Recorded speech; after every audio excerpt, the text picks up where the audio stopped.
So I'm joined today by Jennifer Fijalkowski from AIM Corporation. Nice to see you again, Jennifer. Hi, thanks for having me. Yeah. Now, you were on earlier, actually, one of our panel discussions on low temperature solders. I want to talk a little bit longer about the LTS process and in particular about the rework process.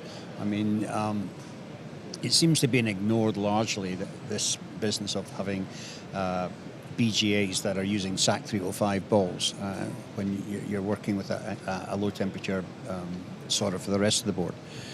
So how do you make that work? Okay. So I completely agree that rework is overlooked in the implementation of low temperature solders. Everyone looks at alloy commingling in the reflow setting. They look at mechanical reliability. But what happens when this low temperature solder inevitably needs unplanned rework when defects occur? So in that case, most people use flux cored wire for their rework. And the material that they're often using is SAC 305 because that's just what's most likely on their rework bench. Yep. And people think that's what we have available to us. And they don't really think about the consequences of introducing this new material. So it's similar to how when BGAs that are pre-bumped with SAC 305 are used with low temperature solder paste. It's a similar but different phenomenon when you're using a SAC 305 flux cored wire and reworking a low temperature solder joint. Right. Actually tomorrow morning I'll be presenting some work that's called addressing low temperature rework considerations.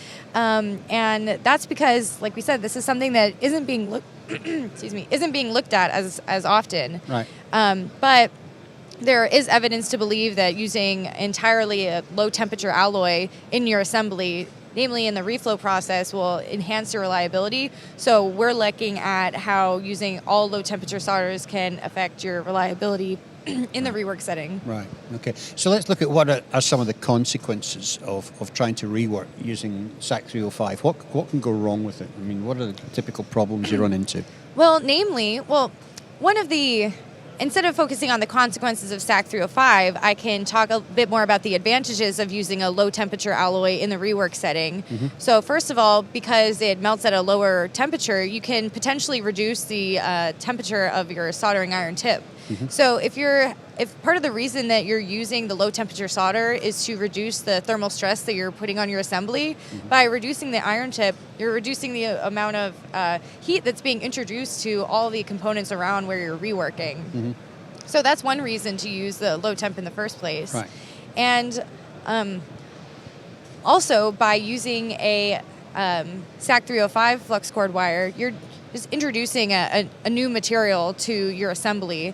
And that can just increase variability. And from the work that's being done with the SAC 305 balls on BGAs used with low temperature paste, there has been evidence to believe that it reduces your reliability. So, well, you're not going to get full ball collapse, are you, on these SAC 305 balls?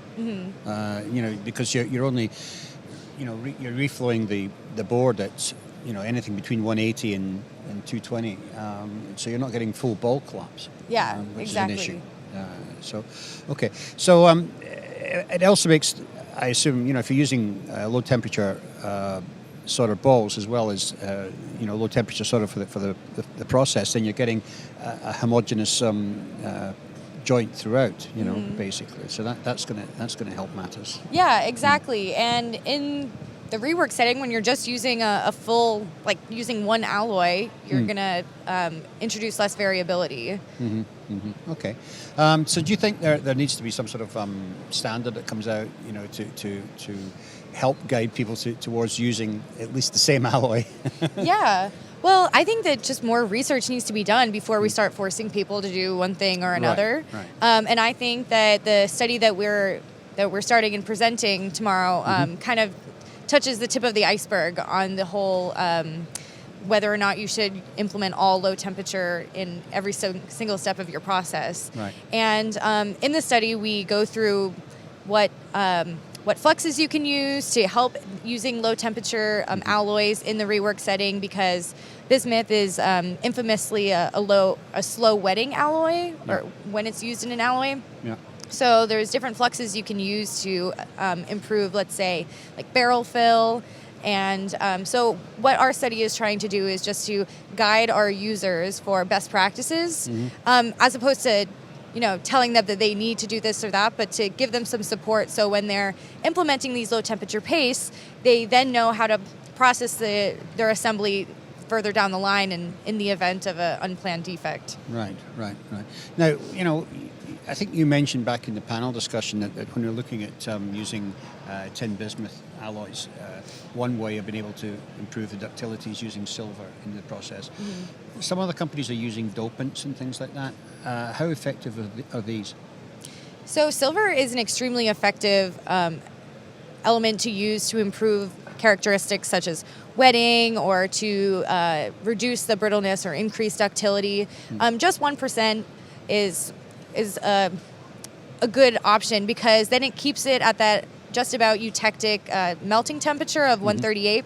So it's still low, like a low melting alloy. And it just being 1% silver also makes it so that it's not extremely expensive, but still enhances those mechanical characteristics that people are so concerned about when you introduce a high bismuth alloy to your assembly. Yeah. Okay, good.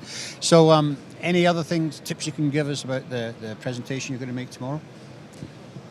So tomorrow we're looking at 3 different rework conditions, and one of the conditions we excluded from the study was low temperature flux cord wire, and the reason that is as we're saying, brittle bismuth is this brittle element, and that not only affects the assembly of your electronic device, but it also affects the manufacturability of flux cord wires, because flux cord wire is essentially a long metal tube with flux injected into the middle, and flux cord wire, the extrusion process is continuous, and so it's kind of like when you pull silly putty, and then you string it across your fingers. That's what the extrusion process is similar to. But since it's ductile, you have to move the extrusion process very slowly. Right. So if the reason you're switching to a low temperature solder paste is to minimize costs, implementing a low temperature flux cord wire might not be the best idea for you, because it's a bit cost prohibitive, because the process of creating this material takes so long. It's slow and more expensive. Yeah, so... But using silver is going to be expensive too. Well, you would have to introduce a lot of silver in order for the extrusion process to be faster and equal to that of SAC 305. So tomorrow we're actually looking at solid low temp wire and external fluxes such as gel flux for SMT components and liquid flux for through-hole components. And we're also looking at the traditional SAC 305 flux cord wire. So, if you'd like to learn more about how low temperature paste can be reworked, I'll be presenting tomorrow morning. Great. Well, make sure and see if you're here at the show or you're in the area, make sure and join us or join Jennifer tomorrow for that presentation. What time are you presenting? It's the 8 to 10 a.m. Time slot, LTS 3, and I'm the third one, so maybe around 9 o'clock. There you go. Okay, great. Well, Jennifer, nice to catch up with you today, and thank you for sharing all your wealth of knowledge on LTS. Thanks, Trevor. Okay. Nordson Electronic Solutions. Everything you need for precision automated fluid dispensing, conformal coating, plasma surface treatment, and selective soldering. Our passion is helping customers take their processes further, faster, with best-in-class technologies, dedicated global sales and support teams, and unmatched applications expertise.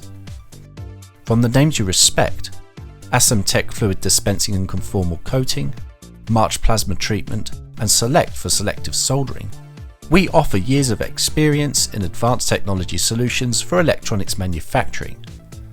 Take your electronics assembly process further, faster,